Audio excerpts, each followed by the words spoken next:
Bienvenue sur WeUpsell. Bonjour à tous et bienvenue. Voici les sujets au programme de ce numéro.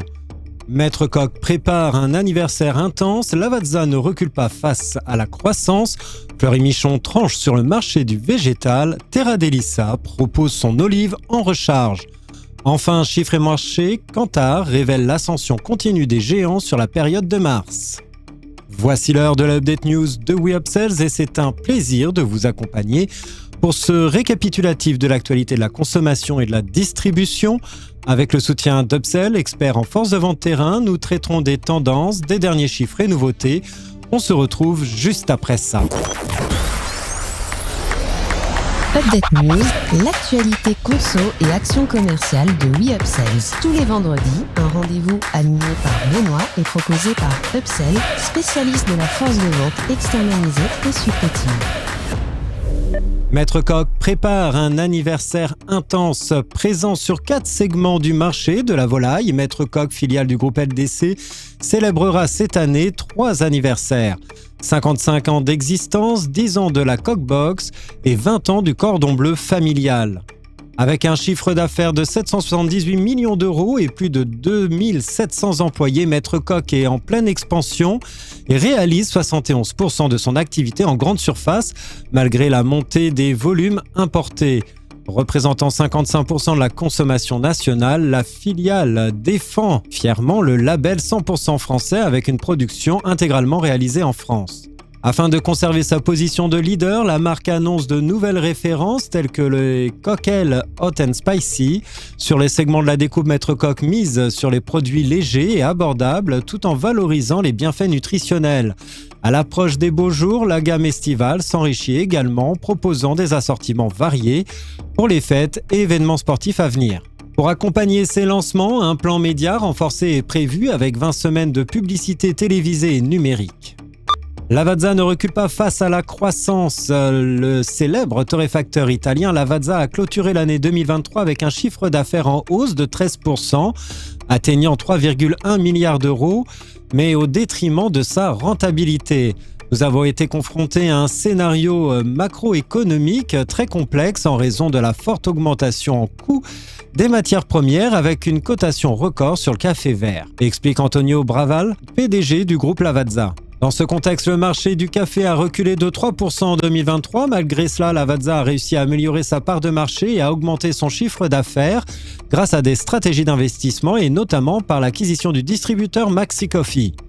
Ainsi, le groupe a maintenu ses volumes, toutefois son EBITDA a diminué de 14,8%, atteignant 263 millions d'euros, de même que les résultats nets en baisse de 28,4% à 68 millions d'euros. Le groupe Lavazza, présent dans 140 marchés avec plusieurs marques emblématiques telles que Carte Noire, annonce les efforts pour rétablir la rentabilité en 2024, misant sur la base solide de consommateurs et l'accent continu sur la gestion financière. Fleury Michon tranche sur le marché du végétal. Fleury Michon, réputé pour ses produits de charcuterie, entre sur le marché du végétal avec des tranches VG. Face à la baisse constante du marché depuis 2015, l'entreprise a décidé de se positionner sur le marché du végétal. Quand depuis 2015, le marché perd systématiquement 2 à 3% de volume, il faut bien se poser des questions, fait remarquer Billy Salah, directeur général de Fleury Michon. L'entreprise capitalise sur son expertise dans les produits tranchés, suivant son succès avec le jambon de porc et la charcuterie de volaille et les tranches VG conçues à partir de lentilles corail, de pois chiches, de haricots blancs offrent une alternative sans chercher à imiter le goût de la viande. Pour développer ce produit, la marque a investi 3 années de recherche aboutissant à des recettes simples et peu transformées. Les tranches VG sont positionnées à un prix abordable, 30% moins cher que ses concurrents végétaux et 25% moins cher que le jambon de porc. Cette compétitivité s'explique par une optimisation des processus de production sans sacrifier la qualité.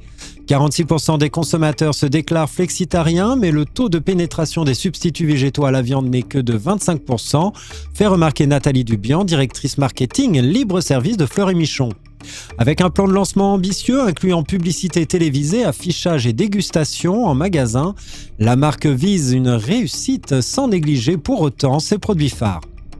Terra Delissa propose son olive en recharge. En mai 2024, Terra Delissa, filiale du groupe tunisien CHO, bouscule le marché de l'huile d'olive en introduisant une éco-recharge en PET souple 95% recyclable. Ce nouveau format 96% plus léger qu'une bouteille de verre est décliné en 3 variantes: vierge extra, bio et zéro résidu de pesticides. Cette recharge s'inscrit dans une démarche d'accessibilité et de respect de l'environnement, initiée il y a plus d'1 an, avec une bouteille 100% PET moins chère d'€1 que son équivalent en verre. Parallèlement, Terra Delissa collabore avec Christian Tête-Doigt, chef étoilé et meilleur ouvrier de France, pour 3 ans. Attiré par la qualité de l'huile, Christian Tête-Doigt souligne sa pureté et son authenticité. Dès mars 2024, la gamme affichera une pastille utilisée et recommandée par Christian Tête-Doigt et intégrera un QR code en façade pour la traçabilité blockchain par IBM. Terra Delissa se positionne comme la 3e marque en France avec près de 6% du marché derrière Puget et Carapelli. La France représente 10% des ventes de CHO, estimées à 30 millions d'euros sur un total de 300 millions d'euros. L'intégration chez Intermarché après un référencement national chez Système U et Leclerc promet une progression significative des ventes. Enfin, chiffres et marché, Kantar révèle l'ascension continue des géants sur la période de mars. En mars, une tendance déjà observée se confirme dans le secteur de la grande distribution en France. Édouard Leclerc et Intermarché s'imposent une fois de plus comme les grands gagnants. Selon les récentes analyses de Kantar World Panel, Édouard Leclerc engrange 1 point supplémentaire de part de marché, suivi de près par Intermarché et Système U. Enfin, Lidl, malgré quelques difficultés ces derniers mois, parvient à accroître sa part de 0,2 points. Cette période voit Édouard Leclerc poursuivre sa course en tête, solidifiant sa position leader.